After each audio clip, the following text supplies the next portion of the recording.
E é em meio a esses escândalos, em meio a estas ações, que um homem da igreja se levantou contra a própria igreja. Martim Lutero, o considerado inaugurador do movimento, apesar de não ter sido o primeiro a tentar, tivemos precursores da reforma, homens que antes de Lutero tentaram fazer o que Lutero acabou conseguindo.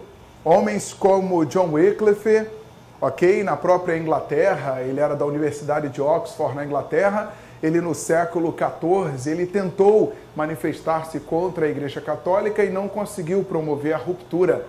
Homens como John Hus, na República Tcheca, no século XV, tentou se levantar contra a Igreja Católica e acabou condenado por heresia, acabou condenado à fogueira no ano de 1415. Tivemos precursores da Reforma. Só que no século XVI, no ano de 1517, na região da atual Alemanha, o conhecido Sacro Império Romano Germânico, o famoso Primeiro Reich, foi nessa região que Martim Lutero ele apresentou as suas 95 teses. Ele apresentou uma série de críticas, uma série de questionamentos à Igreja Católica e ele apresentou propostas para uma igreja reformada. Ele não foi aceito em suas proposições e acabou sendo expulso da igreja, e uma vez expulso da igreja, ele conseguiu fundar sua própria igreja, a Igreja Luterana.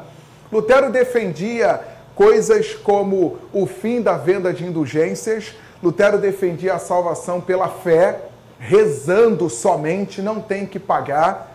Lutero, ele condena o culto aos santos e às imagens.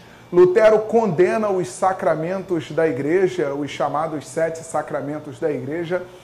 Lutero condena a chamada hierarquia no clero. Ele é contra a chamada hierarquia existente no clero. E Lutero condena também o princípio da infalibilidade papal, princípio de que o Papa era infalível, o princípio de que o Papa não erra, o Papa não peca.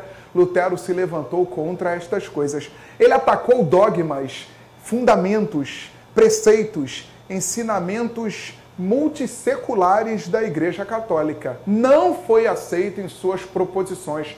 O Papa Leão X determinou a sua excomunhão. Lutero foi condenado à prisão e deveria ser levado a julgamento e ser morto, segundo as determinações do imperador Carlos V. Só que Lutero foi protegido. Lutero foi protegido por príncipes e nobres germânicos interessados nas terras católicas, interessados em diminuir a autoridade do imperador e a autoridade do Papa. Lutero foi protegido, por isso que Lutero não foi preso e executado como as determinações do Papa e do imperador. Príncipes e nobres interessados na manutenção da fragmentação territorial, príncipes e nobres interessados nas terras católicas, interessados em enfraquecer a autoridade do imperador Carlos V, no Sacro Império Romano Germânico, príncipes e nobres apoiaram Lutero e Lutero, protegido, conseguiu consolidar a sua igreja luterana, se tornando a primeira igreja cristã não católica na Europa Ocidental, a primeira igreja do chamado movimento reformista protestante. Dentro da mesma Alemanha, dentro do mesmo Sacro Império Romano Germânico, conhecido Primeiro Reich, o movimento anabatista. Os anabatistas, eles são de origem campesina, são camponeses germânicos interessados numa reforma radical. Reforma radical porque eles queriam se apossar das terras da nobreza e das terras eclesiásticas. Presta atenção nesse momento. A igreja anabatista é uma igreja ligada ao campesinato, ligada ao camponês na Alemanha. O que esse camponês quer? Além de uma doutrina própria, ele quer reforma agrária. Os anabatistas, camponeses, eles querem reforma agrária. Só que ao desejarem reforma agrária, eles ameaçam as terras da nobreza. Nobreza esta que apoiou Lutero.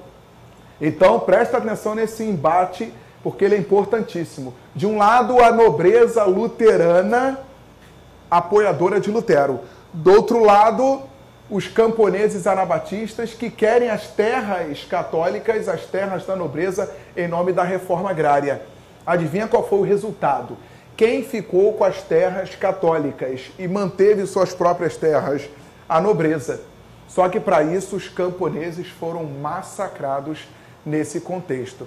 A reforma anabatista acabou não sendo bem sucedida e a reforma luterana acabou que prevalecendo.